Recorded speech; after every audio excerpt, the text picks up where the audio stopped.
2 साल में 65% ऑफ लोग अपना बिजनेस क्विट कर देते हैं। 80% ऑफ लोग यूट्यूब की वीडियो बनाना बंद कर देते हैं 80 वीडियोस के बाद। 90% ऑफ लोग वैसी लाइफ नहीं जी पाते जैसी लाइफ वो जीना चाहते हैं। 70% ऑफ लोग कोडिंग को क्विट कर देते हैं बस 1 साल में। क्यों?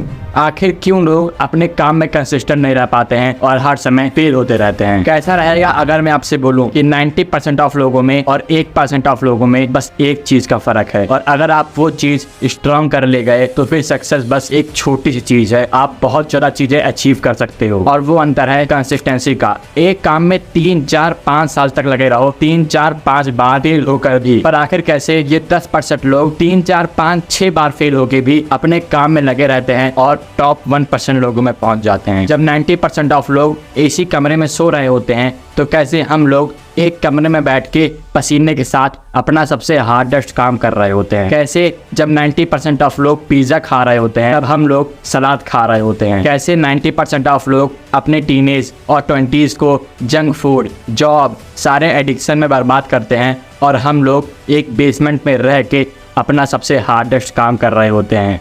कैसे हम लोग ये काम कर पाते हैं? आखिर कौन सी ऐसी चीज़ है जो हम लोग को फ्यूल दे रही है हमारे मोटिवेशन, विल पावर और डिसिप्लिन के ख़त्म हो जाने के बाद भी, जिसकी वजह से हम लोग हमेशा अपनी मोटिवेशन साइकिल में लगे रहते हैं? और वो चीज़ है हम लोग की मीनिंग और purpose. Meaning and purpose is a core reason why you act and continue to act even through hardship, criticism, failure and seemingly impossible task. देखो, अगर आपको ग्रेट रिजल्ट चाहिए तो फिर आपको ग्रेट कमिटमेंट करनी पड़ती है, जिसके वजह से आपकी सारी गुड हैबिट 30 से 40 दिन की ना होके लाइफस्टाइल बन जाती है, और उस लाइफस्टाइल की वजह से आपको एक ग्रेट रिजल्ट मिलता है। आपका मीनिंग और पर्पस एक ऐसी चीज़ है जिसके वजह से आपके मोटिवेशन साइकिल को एक फ्यूल मिलता है। पर ये मोटिवेशन साइकिल आखिर है क्या और कैसे लोग इसके वजह से सक्सेसफुल बन रहे हैं? तो जो आप ये इमेज देख रहे हो ये है हम लोग की मोटिवेशन साइकिल, जहाँ पे सबसे पहले लिखा है वाई। वाई का मतलब है आपका मीनिंग और पर्पस। और जब आप वो चीज़ ढूंढ लेते हो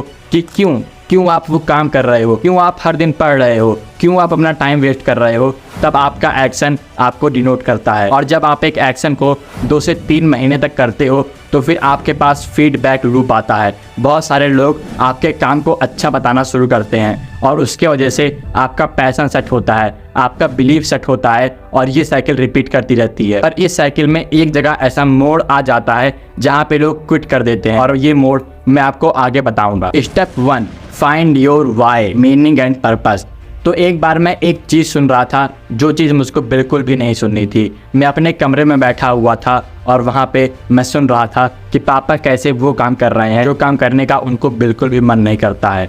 कैसे हम लोग की फैमिली में हार्ड टाइम चल रहे हैं। मुझको ये मीडियोकर, ये घटिया पाथ छोड़ना है। मैंने अपना पहला मीनिंग और पर्पस जाना और उस मीनिंग और पर्पस से मैंने एक्शन लिया। मैंने बुक पढ़नी शुरू की, मैंने अपना काम किया और उसके बाद मैं यूट्यूब पे आया, और जहाँ से मुझको आप लोगों का अच्छा फीडबैक मिला, और मैं इसी फीडबैक लूप में अभी हूँ। और आपको अपने वाई को कैसे फाइंड करना है, जैसे मेरा वाई है I have to retire my parents, तो इसके बारे में the way of the superior man में बहुत अच्छी चीज़ लिखी है। आपको अपना मीनिंग और पर्पस सॉलिट्यूड से मिलता है, जब आप सारी चीज़ छोड़ देते हो और एक अकेलेपन में आ जाते हो। और इसके ऊपर मैंने एक बहुत बड़ी वीडियो बनाई है जो कि आप देख सकते हो ऊपर वाली लिंक पे क्लिक करके। पर अपने मीनिंग और पर्पस को फाइंड करने के बाद भी हम लोग मोटिवेशन साइकिल में फेल हो जाते हैं, बस इस एक कारण की वजह से।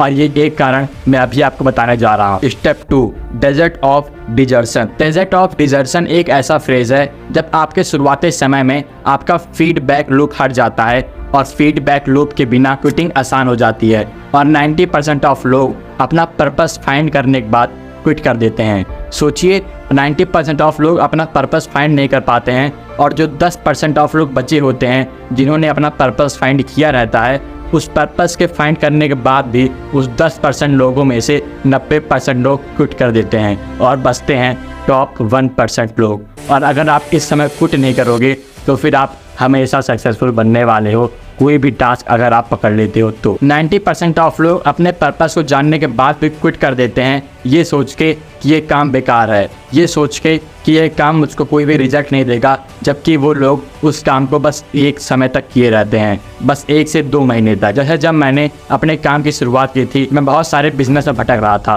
कभी कुछ, कभी कोडिंग, कभी इट्सी, कभी कुछ, और मैंने अपना पर्पस फाइंड नहीं किया था, अपना ट्रू वाई फाइंड नहीं किया था। और अपने ट्रू वाई को फाइंड करने के बाद जब मैं इस प्लेटफॉर्म में आया तो उसके बाद 1 से 2 महीने तक मुझको कोई भी रिजल्ट नहीं दिखा, बस 0 व्यूज़। और उस समय अगर मैं क्विट कर देता, अगर मुझको डेजर्ट ऑफ डाइजेशन फेज़ के बारे में ना पता होता, पर मुझको इस फेज़ के बारे में पता था और मैं उस समय क्विट नहीं किया, और इसलिए आज मैं यहाँ पर हूँ। और डेजर्ट ऑफ डाइजेशन से बचने के लिए आपका पास सबसे अच्छा रास्ता है इससे अवेयर हो जाना। जैसे मैंने आपको अभी अवेयर कर दिया है, तो आप कभी भी अपने काम में क्विट नहीं करोगे अपने पहले 1-2 महीने में। उसके बाद आप क्विट कर सकते हो अगर आपको कोई रिजल्ट नहीं दिख रहा है, शायद वो काम आपके लिए बना ना हो। और ये डेजर्ट ऑफ डाइजेशन एक ऐसी चीज़ है, अगर जिसको लोग फाइंड नहीं कर पाते हैं तो फिर वो एक बिज़नेस से दूसरे बिज़नेस, एक जॉब से दूसरी जॉब, एक काम से दूसरे काम में भटकते रहते हैं और अपना टाइम, अटेंशन और एनर्जी वेस्ट करते रहते हैं। और जो लोग इसके बारे में जान जाते हैं वो हमेशा अपना फोकस एक काम में लगाते हैं सालों तक, और इसीलिए वो लोग अपने काम में महारत हासिल कर पाते हैं और अपने काम में टॉप 1% पे आ जाते हैं। एक बात आप हमेशा याद रखो, हर एक आदमी को परफेक्ट लाइफ चाहिए, पर कुछ लोग उस परफेक्ट लाइफ के लिए डिस्कम्फर्ट में आते हैं और हार्ड वर्क करते हैं। हर एक आदमी को एक मस्कुलर बॉडी चाहिए, पर कुछ लोग उस मस्कुलर बॉडी के लिए अच्छी डाइट लेते हैं, जंक फूड नहीं खाते हैं और 5 साल तक जिम में कंसिस्टेंट रहते हैं। हर एक आदमी को एक पैसिव इनकम का सोर्स चाहिए, पर कुछ ही लोग उस पैसिव इनकम के सोर्स के लिए बुक पढ़ पाते हैं और रिस्क ले पाते हैं। 90% लोग हमेशा एक इजी टास्क चूज करते हैं जो कि उनको इस सोसाइटी द्वारा बताया जाता है, और हम लोगों को ये काम बिल्कुल भी नहीं करना है। अगर आपने अभी तक अपने पर्पस को फाइंड नहीं किया है, अपने मीनिंग को फाइंड नहीं किया है, तो फिर आप इस समय बहुत बेकार स्टेज पे हो। To be someone you can't be drive like everyone. और अगर आपको अपने पर्पस को, अपनी मीनिंग को फाइंड करना है तो फिर आप ये वाली वीडियो देख सकते हैं, और इसके साथ साथ आप ये वाली बुक भी पढ़ सकते हैं, जिससे आपको अपने कोर के बारे में, अपने बारे में बहुत ज़्यादा पता चलने वाला है। शुक्रिया।